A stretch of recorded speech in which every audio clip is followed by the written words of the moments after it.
Hello everyone, it's Dutchy here. In case some of you are wondering who this is that's bringing you a video on your sub feed, because I'm sure most of you are like, what the hell, who is this?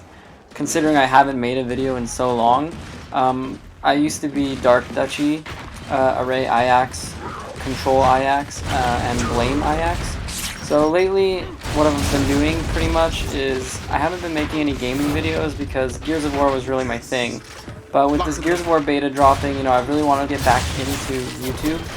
So what I think I'm going to do is I'm going to bring this channel back and try to play not just Gears of War, but Call of Duty, because I play UMG and game battles on Call of Duty. Maybe some FIFA, depending on how that goes.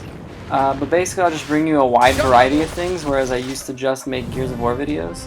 So to kind of bring it all back, I made this video to kind of discuss what I thought of the Gears of War 4 beta and kind of touch on some of the new aspects.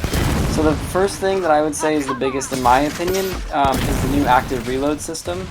So basically they're introducing a reload system where you don't even have to shoot a bullet and you can pull an active just on a full clip just off the bat.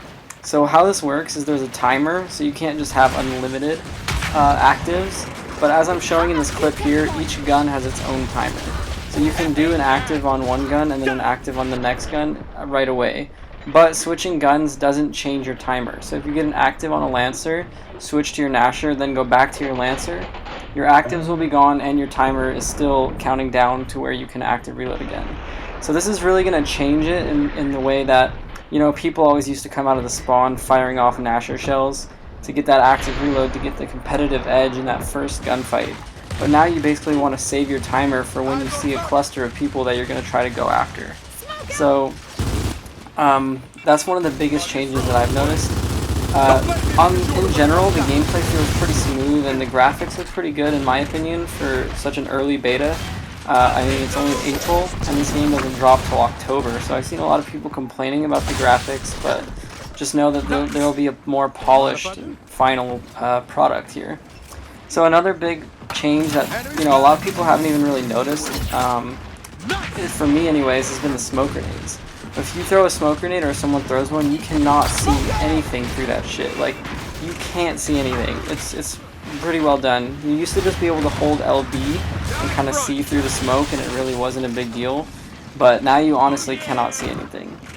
So apart from some new weapons and new game modes, the other big thing is, as I'm showing here, when you are on cover opposite of someone else, you can literally grab them over and you can either shotgun them or hold Y for a new execution, or you just stab them right in the side of the head with a knife. It's pretty gruesome.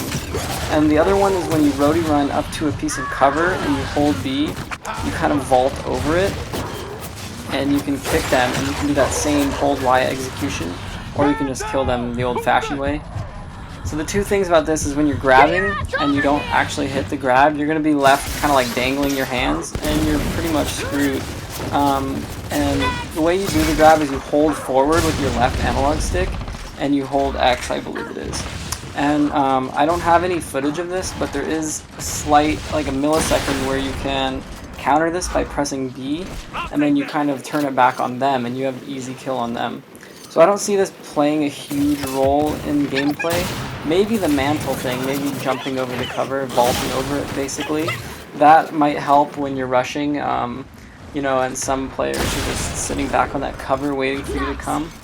But all in all, I don't think these are going to make a big difference. They're just kind of like a cool new feature. Every Gears of War needs to have that thing that people are just kind of, I guess excited about. But for the rest, I do think they definitely made a positive step because everybody knows that Gears of War Judgment was just a disaster. And I feel like they're bringing it back the right way. So I'm really happy to see what this game brings us come October, because so far the early signs have been really good. So let me know what you guys thought. Let me know what your thoughts are on the beta or who's been playing it. And I hope to see more of you guys in the future. So thank you for watching.